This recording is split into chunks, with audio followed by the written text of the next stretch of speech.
saudara-saudara yang Tuhan kasih, mari kita pusatkan perhatian kita kepada Tuhan. Izinkan Allah berbicara kepada saya tentang kita masing-masing. Pada kitab Injil Yohanes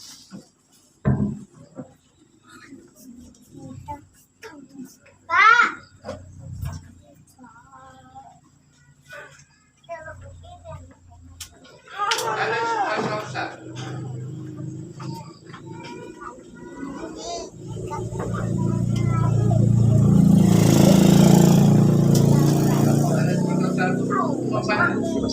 Ayat 14.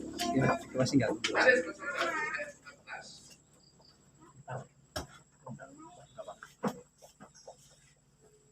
Sudah? 1, 2, 3. Firman itu telah menjadi manusia dan diam di antara kita, dan kita telah melihat kemuliaannya, yaitu kemuliaan yang diberikan kepadanya sebagai anak tunggal Bapa, penuh kasih karunia dan kebenaran. Firman itu telah menjadi manusia dan diam di antara kita, dan kita telah melihat kemuliaannya, yaitu kemuliaan yang diberikan kepadanya sebagai anak tunggal Bapa, penuh kasih karunia dan kebenaran. Saudara-saudara yang Tuhan kasihi, firman Allah katakan firman itu telah menjadi manusia dan diam di antara kita. Firman telah menjadi manusia. Ayat yang pertama, pada mulanya adalah firman. Firman itu bersama-sama dengan Allah, dan firman itu adalah Allah. Perhatikan baik-baik kata pada mulanya. Kata pada mulanya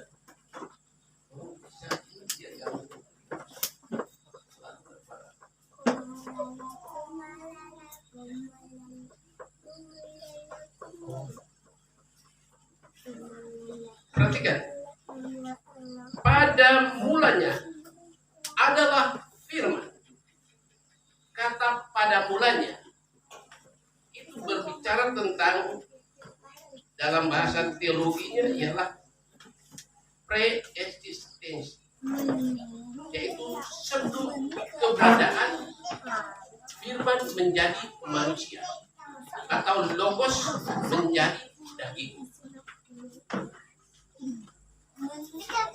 Pada mulanya berarti pada mulanya firman itu sudah ada, dan sekarang ia menjelma menjadi manusia, lahir dari seorang anak darah yang namanya Maryam.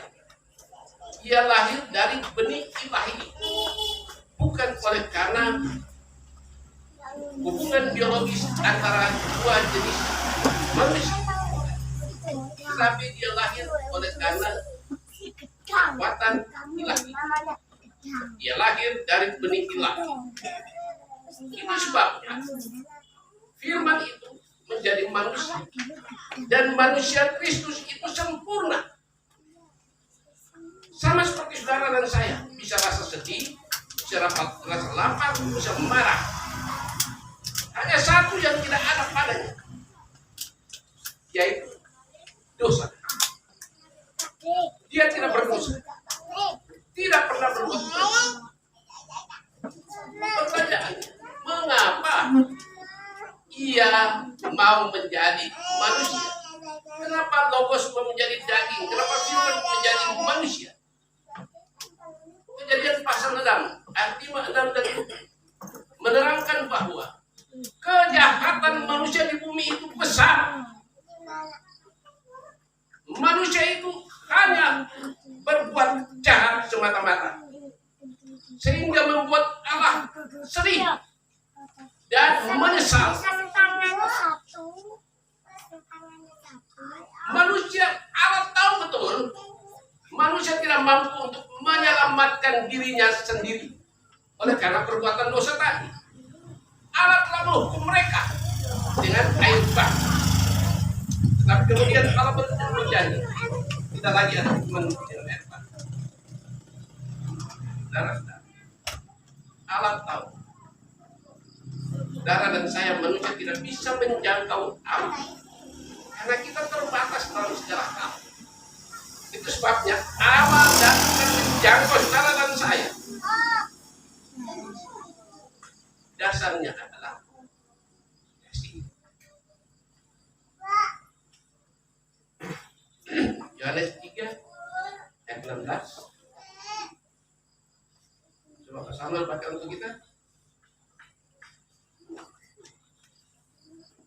Yohanes 3 ayat 16, karena begitu besar kasih Allah akan dunia ini sehingga Ia telah mengaruniakan anaknya yang tunggal supaya setiap orang yang percaya kepadanya tidak binasa melainkan beroleh hidup yang kekal.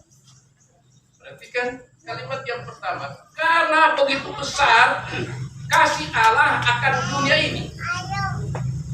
Dunia ini yang dimaksud adalah saudara dan saya yang ada di Kabupaten, saudara dan saya yang ada di Kabupaten Malang, saudara dan saya yang ada di mana saja. Ia mengasihi. Karena begitu besar kasih Allah itu besar. Oleh karena kasihnya, maka ia telah yang kedua mengaruniakan anaknya yang tunggal. Tujuannya apa? Supaya barang siapa percaya kepadanya tidak binasa, melainkan beroleh hidup yang kekal. 1 Yohanes pasal 4 ayat 10. 1 Yohanes pasal 4 ayat 10. Sabda Allah sebagai berikut.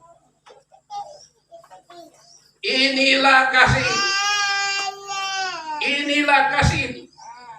Bukan kita yang telah mengasihi Allah, tetapi Allah yang telah mengasihi kita. Dan yang telah mengutus anaknya sebagai pendamai bagi dosa-dosa saudara dan saya.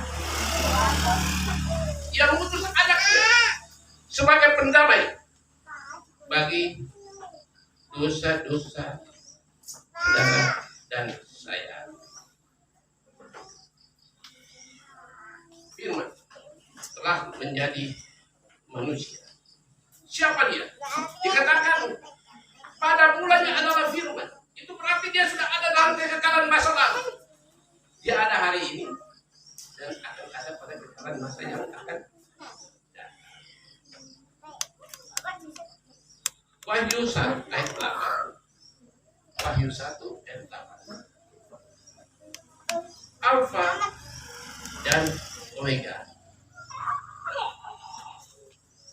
Aku adalah Alfa dan Omega. Aku adalah Alfa dan Omega. Firman Tuhan Allah yang ada, yang sudah ada, dan yang akan datang. Yang Maha Kuasa. Amin. Firman itu Allah yang Maha Kuasa. Dia datang untuk menyelamatkan saudara dan saya.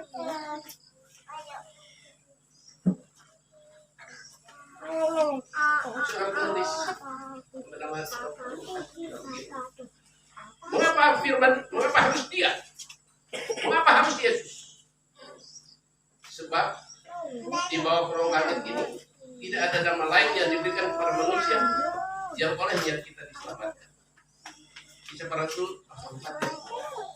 Jelas, di bawah kolong langit ini tidak ada nama lain yang diberikan kepada manusia yang olehnya kita diselamatkan. Firman itu adalah Allah. Firman itu adalah Raja di atas segala raja. Kita lihat lagi. Yesaya pasal 9. Saya minta tolong Bapak Pendeta Spanyol baca untuk kita. Yesaya 9 ayat 5 dan 6.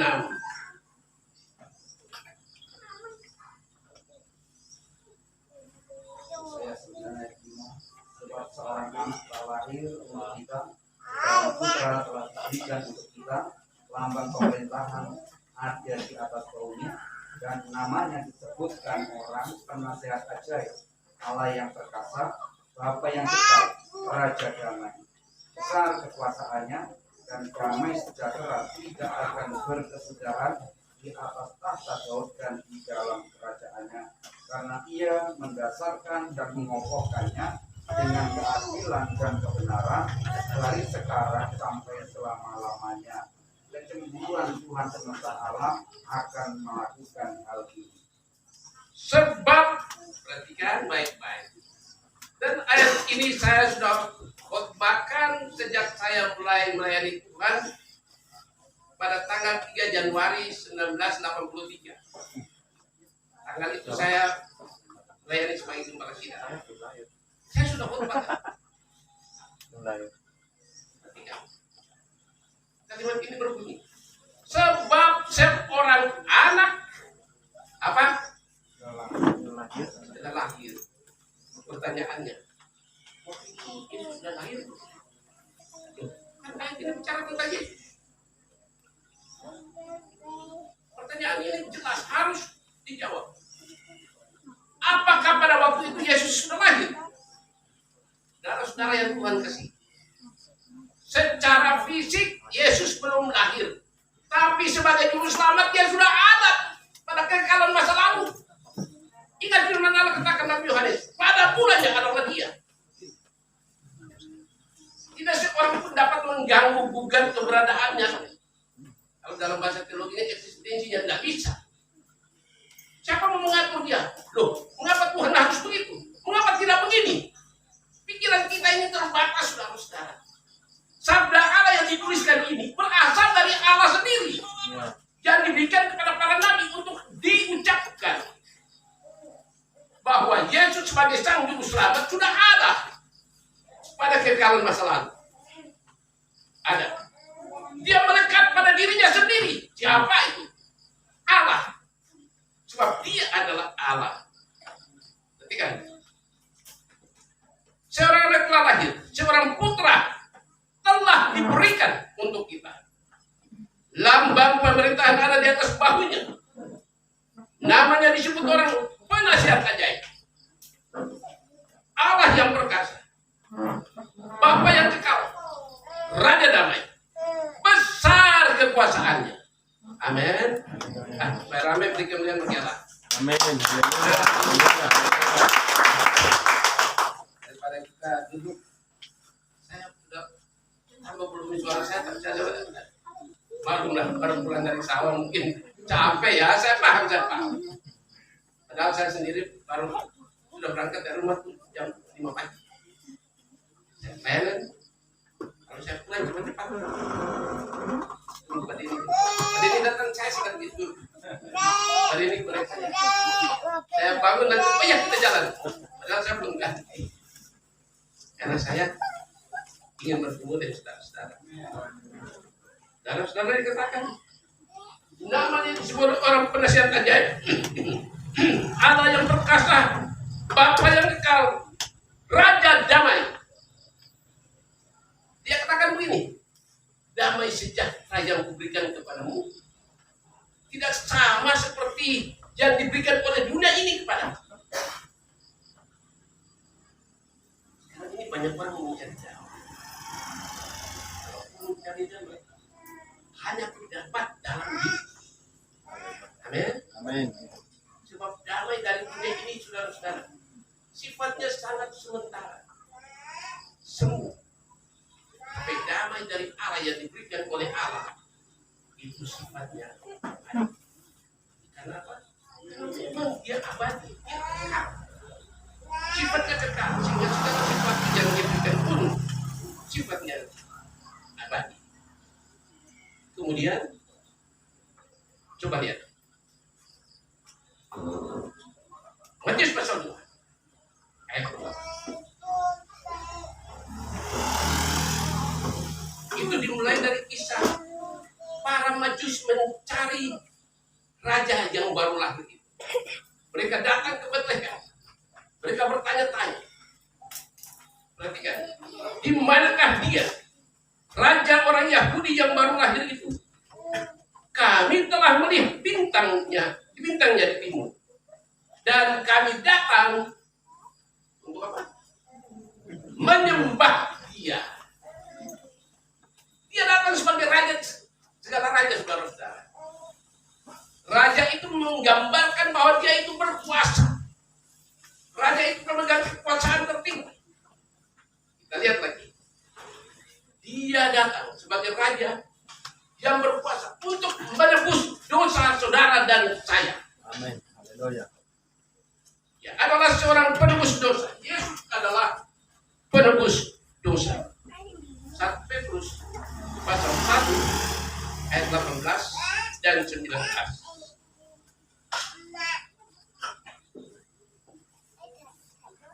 Karena Allah berkata, sebab kamu tahu bahwa kamu telah ditebus dari cara hidupmu yang sia-sia, yang kamu warisi dari nenek moyangmu itu, bukan dengan barang yang fana, bukan pula dengan perak atau emas, melainkan dengan darah yang mahal, yaitu darah Kristus. Darah yang Tuhan Kristus. Kalau kita berbicara tentang kelahiran Yesus, tidak bisa terlepas dari salibnya. Sebab dia datang untuk menyelamatkan saudara dan saya. Caranya tidak ada lain. Satu-satunya ialah mengorbankan dirinya di puncak, di bukit Golgota, agar saudara dan saya memperoleh penebusan. Dosa kita ditebus, jiwa kita diselamatkan. Sebab di dalam dia, oleh darahnya, kita beroleh penebusan. Efesus 1 ayat 7. Sebab di dalam dia dan oleh darahnya kita beroleh penebusan dan pengampunan dosa, menurut kekayaan kasih karunia-Nya.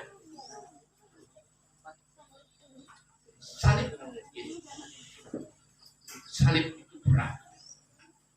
Salib itu berat. Saudara-saudara, ia memikul salibnya. Ia memikul salibnya yang seharusnya saudara dan saya memikul. Salib itu menggambarkan dosa-dosa saudara dan saya. Tidak percaya? Ini kita lihat. Salib itu adalah perbuatan-perbuatan pelanggaran-pelanggaran umat manusia. Masuk saudara dan saya. Salib yang berat. Dia datang sebagai penyelamat. Salib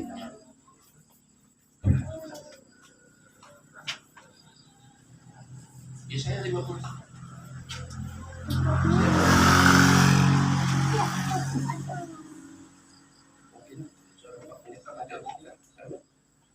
Yesaya 53 ayat 5. Yesaya 53 ayat 5. Tetapi dia tertikam oleh karena pemberontakan kita, dia diremukkan oleh karena kejahatan kita. Ganjaran yang mendatangkan keselamatan bagi kita ditimpakan kepadanya, dan oleh bilur-bilurnya kita menjadi sembuh. Tetapi dia tertikam oleh karena pemberontakan kita. Dia tertikam oleh karena kejahatan kita, pelanggaran kita, ganjaran.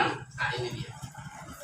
Yang seharusnya oleh karena perbuatan-perbuatan saudara dan saya, pelanggaran saudara dan saya, kita itu menerima ganjaran, yaitu pemberian hukuman. Ganjaran adalah pemberian hukuman. Hukuman itu mestinya diberikan kepada saudara dan saya, tetapi oleh karena kasih karunia Allah dialihkan kepada anaknya yang tunggal, yaitu Tuhan Yesus Kristus. Sebab Allah tahu saudara dan saya tidak akan mampu menanggung ganjaran itu. Saudara dan saya tidak akan mampu menanggung hukuman itu, saudara-saudara. Lalu kata berikutnya dikatakan, ditimpakan kepadanya. Kata ditimpakan itu tidak enak. Dilemparkan begitu. Dibiarkan diserahkan. Kalau diserahkan baik-baik bisa. Tapi menggunakan kata ditimpakan berarti dilemparkan bagi dia. Dan dia menerima semuanya. Dan oleh bilurnya saudara dan saya disembuhkan. Buta melihat, timpang melompat, lumpuh berjalan, bisu berbicara, tuli mendengar. Bahkan Lazarus yang sudah mati sekian hari pun, sebab dia Allah yang berkuasa. Dia katakan Lazarus keluar, dan Lazarus keluar. Sebab dia katakan begini, barang siapa percaya kepadaku, ia akan hidup walaupun ia sudah mati. Amin. Amin. Karena dia pemberi hidup. Siap. Saudara-saudara yang Tuhan kasih. Yesus adalah Allah. Yesus adalah Tuhan. Saudara pernah mendengar ada pertanyaan? Ada ejekan? Kamu kan juga. Allah telah menjadi manusia. Bagaimana kamu menjadi manusia? Itu Yesus. Logos telah menjadi daging. Daging yang hidup. Yaitu Yesus. Kok kamu jadikan Yesus itu Tuhan? Kamu memperkuatkan dia. Yesus sendiri tidak pernah menyebut dirinya Tuhan. Yesus sendiri tidak pernah menyebut dirinya Allah. Kamu menyebut diri Allah, dia Tuhan. Dia bukan Allah, dia bukan Tuhan. Dia tetap Allah, dia tetap Tuhan. Terserah kamu mau bilang apa kepada saya. Saya tetap percaya bahwa dia adalah Allah dan Tuhan. Kita lihat. Mengapa Yesus tidak jelas-jelas menyebut dirinya adalah Allah? Dia hanya berkata, aku dan Bapa adalah satu. Melekat juga saudara. Melekat. Dia keluar dari Bapa. Dia dan Bapa adalah satu. Kamu membaca Yohanes 10 ayat 30.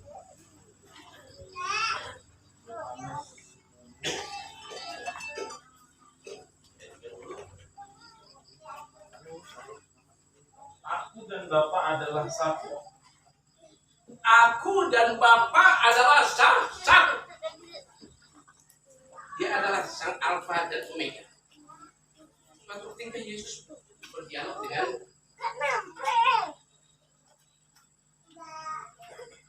para ahli Taurat dan orang Farisi. Yesus berkata, aku kan mengenal Bapa. Aku boleh mengenal. Seandainya aku berkata aku tidak mengenal Bapa, maka aku adalah seorang pendusta sama. Mereka marah luar biasa. Marah. Lalu mereka katakan, kamu ini keraskan setan. Sebab kamu hanya manusia biasa, tapi kamu menyamakan dirimu dengan Allah. Perhatikan baik-baik. Orang Yahudi tidak pernah bisa menyebut nama Allah. Tidak. Nama itu terlalu sakral bagi mereka. Itu budaya mereka. Nama itu terlalu agung bagi mereka. Itu sebabnya Yesus sebagai manusia yang berasal dari keturunan Daud, yang notabene adalah bangsa Yahudi, dia menghormati budaya. Tapi dia tidak bisa menyangkal bahwa dia adalah Allah. Sehingga sampai Allah sendiri sudah bersaksi. Pada mulanya ada firman itu bersama dengan Allah, dan firman itu adalah Allah sendiri. Yang pertama, yang kedua, kamu menjadikan dia Tuhan, padahal dia sendiri menyebut dirinya Tuhan. Kamu baca Yohanes 13 ayat 13. Yohanes 13 ayat 13. Kamu menyebut aku guru dan Tuhan, dan katamu itu tepat, sebab memang akulah guru dan Tuhan. Jadi, jikalau aku membasuh kakimu, aku yang adalah Tuhan dan gurumu, maka kamu pun wajib saling membasuh kakimu. Amin. Yesus sedang mengajarkan kerendahan hati. Yesus katakan, kamu menyebut aku guru, kamu menyebut aku Tuhan, dan perkataanmu itu benar, sebab memang aku adalah guru dan aku adalah amin. Terlepas dari itu terserah kamu. Kamu mau bilang apa? Ketuhanan Yesus tidak pernah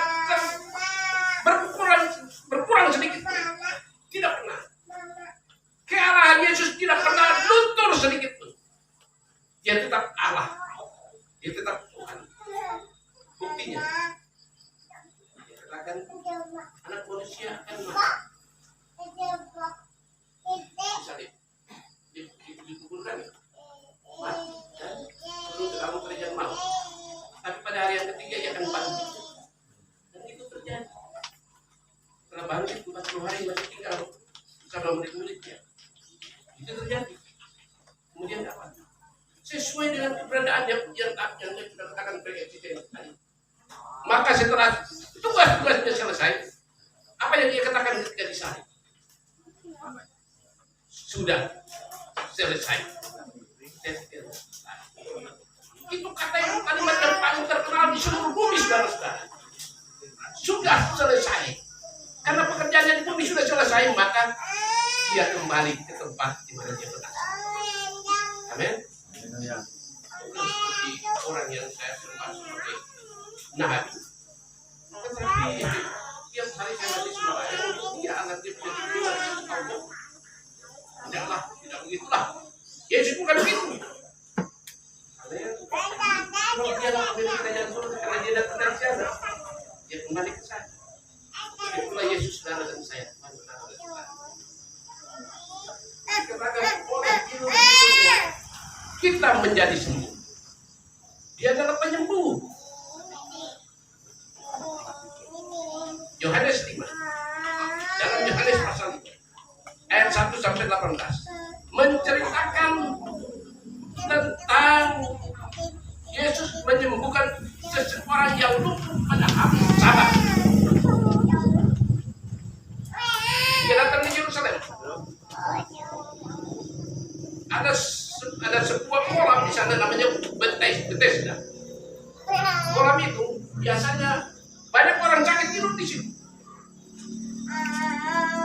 Bertahun-tahun. Bila mereka Tuhan turun, lalu air di situ diserahkan.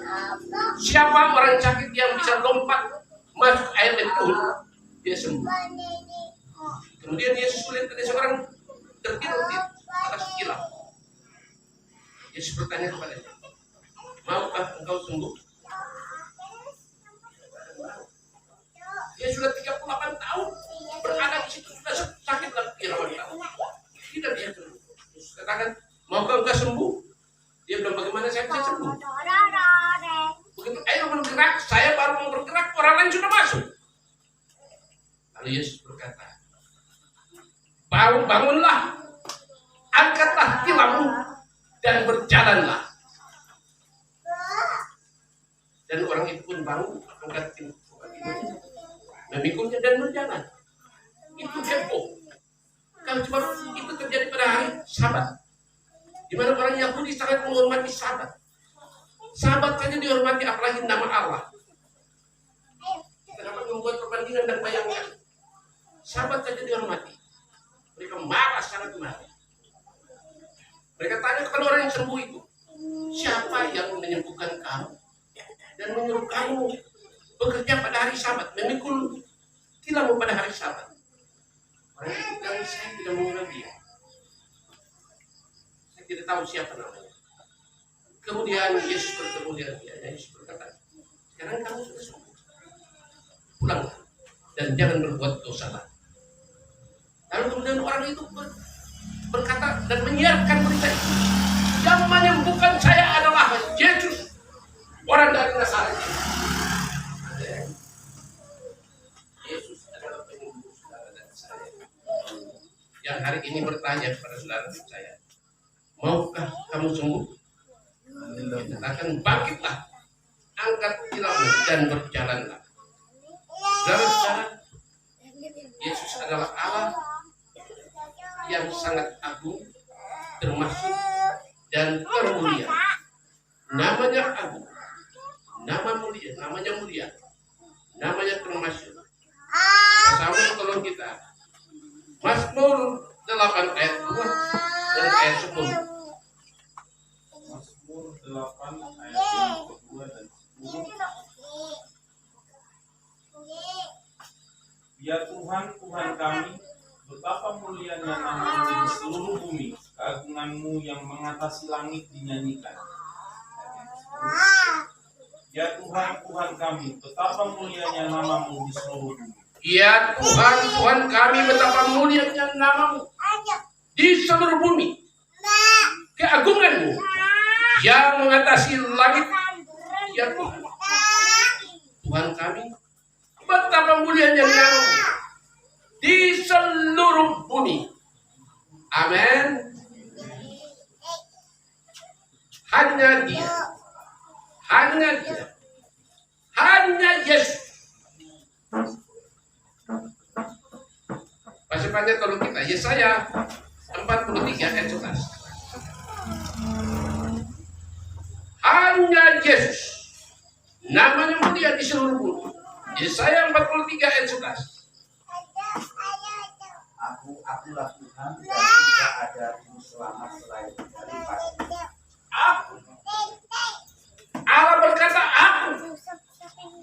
akulah Tuhan dan tidak ada juru selamat yang lain. Tidak ada yang lain selain daripada. Amin. Ya. Itu sebabnya ada semboyan yang tertulis di Roma, di Vatikan. Yesua Hominum Salvator. Itu terkenal saudara-saudara ucapan itu. Yesua Hominum Salvator artinya Yesus juru selamat umat manusia. Berikan oleh bagi Allah. Haleluya. Itu terbukti Dia menjadi manusia. Firman telah menjadi manusia untuk menyelamatkan saudara dan saya. Diselamatkan bukan saja jiwa raga kita, tapi seluruh hidup kita, pekerjaan kita, usaha kita diselamatkan dari kesulitan-kesulitan yang kita hadapi. Pelayanan-pelayanan kita diselamatkan, pergumulan-pergumulan kita terjawab oleh karena Dia mengasihi saudara dan saya. Kalau tidak mengasihi, buat apa Dia datang? Buat apa Dia menanggung penderitaan saudara dan saya? Dia datang dan Dia menuju salib. Oleh karena itu saudara-saudara, Dia bilang begitu. Dan ini bagian saudara dan saya. Perhatikan baik. Barang siapa mau mengikut, dia harus memikul salib. Barang siapa tidak memikul salibnya, dia tidak layak bagi kita. Sebabnya Paulus berkata kepada jemaat di Filipi, kepada kamu diberitakan, dikaruniakan, bukan saja untuk percaya kepada Dia, dan kamu juga untuk menderita. Itulah salib kita, salib saudara dan saya. Yang hari ini Yesus telah mengambil alih semuanya dan memberikan kepada saudara dan saya kemenangan. Yang pasti jangan menghindar dari salib. Katakan kepada Tuhan, Tuhan salib kurang, tetapi saya percaya Tuhan sanggup memberikan kekuatan. Sehingga saya sanggup memikul beban. Itu sebabnya harus berkata kepada jemaat kita, pencobaan-pencobaan yang kamu alami adalah pencobaan biasa dan tidak akan melakukan kekuatan. Sebab Allah itu setia, sehingga pada waktu kami dicobai, Dia akan memberikan jalan keluar kepada jelas.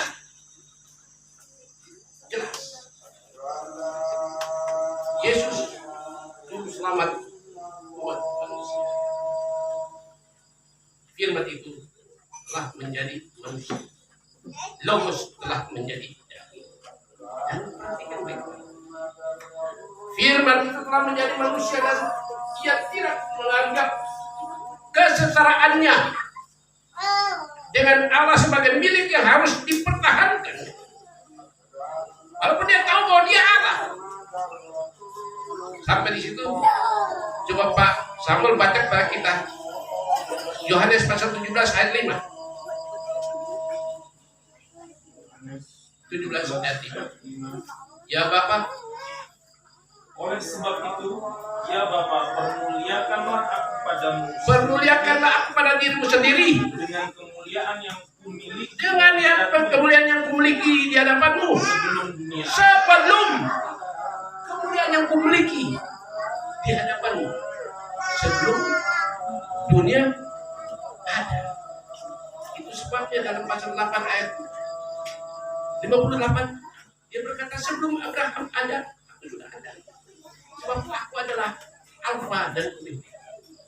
Saudara-saudara, firman itu telah menjadi manusia dan ia tidak menganggap kesetaraan dengan Allah itu sebagai milik yang harus dipertahankannya, melainkan telah mengosongkan dirinya dan menjadi sama dengan manusia. Jadi hamba sama seperti manusia. Itulah sebabnya Allah sangat meninggikan dia dan mengernyahkan kepadanya nama di atas segala nama, supaya dalam nama Yesus semua orang lutut memuji dan menyembah Dia. Siapa? Firman yang telah menjadi manusia. Dia adalah Tuhan. Dia adalah Allah yang hari ini baru saja kita nyanyikan. Dia sudah ada. Amin. Kami akan pujian itu lagi. Musim akan selalu berganti.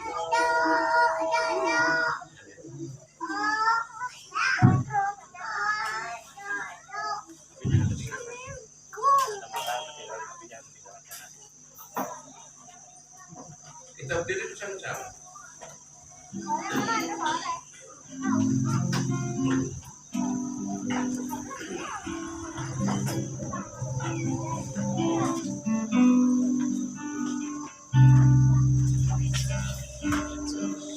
Akan selalu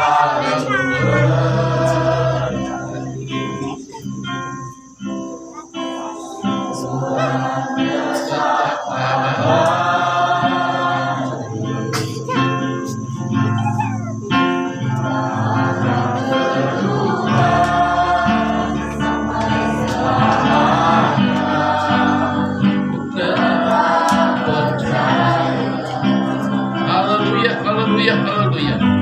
Ku yakin Tuhan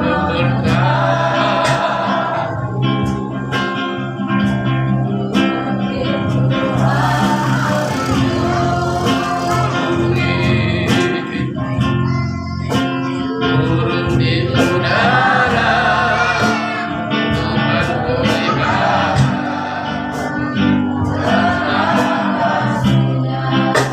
Sekali lagi, musim akan selalu berganti.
hati Roh Kudus masih terus berbicara kepada saudara dan saya. Bukalah hati saudara dan saya. Ada pertanyaan yang harus dijawab. Apakah saudara dan saya merasa diri tidak berdosa? Barang siapa merasa diri tidak berdosa, dia tidak memerlukan Yesus. Tetapi barang siapa yang merasa dirinya orang berdosa, dia membutuhkan Yesus. Sebab Yesuslah Allah yang telah menjadi manusia, yang menumpahkan darahnya di bukit Golgota untuk menebus saudara dan saya dari belenggu dosa dan maut, yang menggantikannya bagi saudara dan saya. Sebab dia berkata, barang siapa percaya kepada Dia akan hidup walaupun dia sudah mati. Menjanjikan kepada saudara dan saya keselamatan jiwa dan hidup kekal. Dia menjanjikan kepada saudara dan saya berkat-berkat selama kita hidup di dunia ini. Sehingga dia berkata, jika kamu di dalam aku dan firman-Ku tetap di dalam kamu, maka mintalah apa saja yang kamu kehendaki, kepadamu akan diberikan. Jelas, sangat jelas, saudara-saudara. Itu sebab apapun yang terjadi, sekali saya mengikut Kristus, saya tetap mengikuti. Saya tidak akan tergoncang, terganggu dengan apapun. Orang mau bilang apa tentang Yesus, saya tetap percaya Dia adalah Tuhan. Saya tetap percaya Dia adalah Allah. Saya percaya Dia adalah Juru Selamat. Saya percaya Dia adalah Raja di atas segala raja, yang akan datang menjemput saya dan saudara. Sekali lagi, jangan pernah tinggalkan Tuhan. Saudara milik Tuhan. Saudara milik Tuhan. Tuhan mengasihi saudara.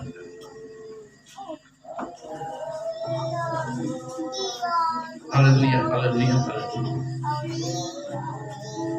Yang menggantikan duka cita menjadi sukacita, penderitaan menjadi kebahagiaan. Dengan baik-baik dia katakan, damai sejahtera Ku berikan kepadamu, dan apa yang diberikan kepadamu tidak sama seperti yang diberikan dunia ini. Aku datang supaya kamu mempunyai hidup dan mempunyainya dalam segala kelimpahan. Kelimpahan yang dimaksud adalah kelimpahan kasih karunia saudara-saudara. Artinya kapanpun, dimanapun saudara membutuhkan kehadiran, membutuhkan Dia selalu ada untuk menolong saudara-saudara. Yesus selalu ada. Dia ada di mana-mana. Dimanapun saudara berada, di situ Yesus ada. Mari kita nyanyikan kor ini. Tuhan selalu menolongku. Kalau dengan hormat Bapak Pendeta Spanya akan mendoakan saudara akan doakan kita semua. Tuhan selalu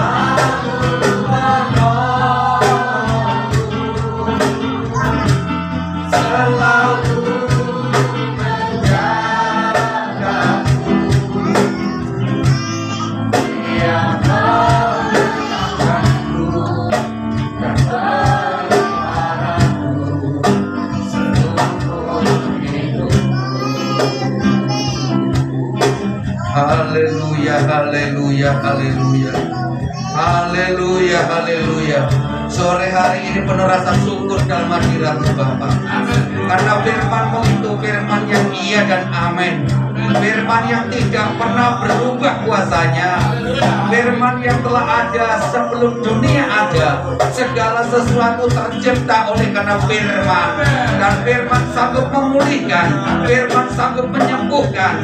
Firman sanggup untuk memberikan pengampunan dosa, dan firman sanggup untuk menyatakan pertolongan yang sangat luar biasa. Saat sore ini kami telah dengar firman-Mu dan kami simpan dalam hati kami, karena jikalau kami di dalam Tuhan serta firman-Mu ada dalam kehidupan kami, apa saja yang kami minta maka Tuhan akan memberikannya kepada kami. Kesempatan ini hamba-Mu bisa berhenti untuk berbicara, tetapi kami percaya firman-Mu yang telah ditaburkan tidak akan pulang dengan hampa. Firman-Mu terus akan bertumbuh dalam setiap telinga yang mendengar, hati yang siap terbuka untuk firman Tuhan. Saat ini mereka diselamatkan oleh karena Engkau, oleh karena Tuhan hadir mengasihinya. Karena tidak ada Allah yang sama seperti-Mu, tidak ada Allah yang sanggup untuk memberikan keselamatan seutuhnya. Terima kasih Tuhan buat kesempatan ini.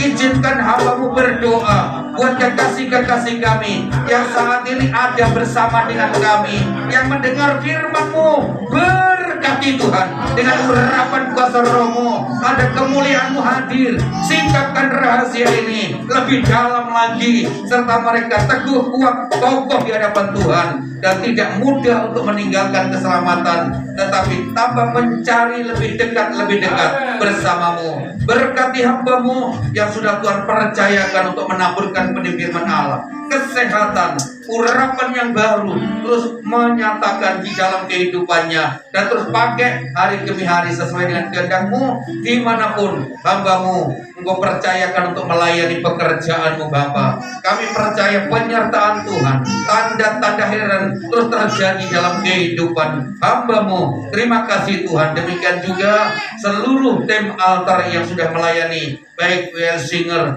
pemusik yang ada, diberkati oleh Tuhan, dan seluruh keluarga dan jemaat di tempat ini. Tuhan memberkati, memakai hamba-Mu Pendeta Yohanes Suhana bersama keluarganya, diperlengkapi dengan kuasa, penuh dengan kemampuan mengembangkan setiap pelayanan. Kami percaya bersama dengan Engkau tidak ada yang mustahil, dan bersama dengan Engkau mukjizat terjadi. Terima kasih Tuhan. Kami bersyukur atas segala kebenaran firman Tuhan, dan kami peralaskan doa sembahyang kami di dalam nama Tuhan Yesus Kristus. Haleluya, haleluya. Yang sudah diberkati berkata bersama-sama, amin.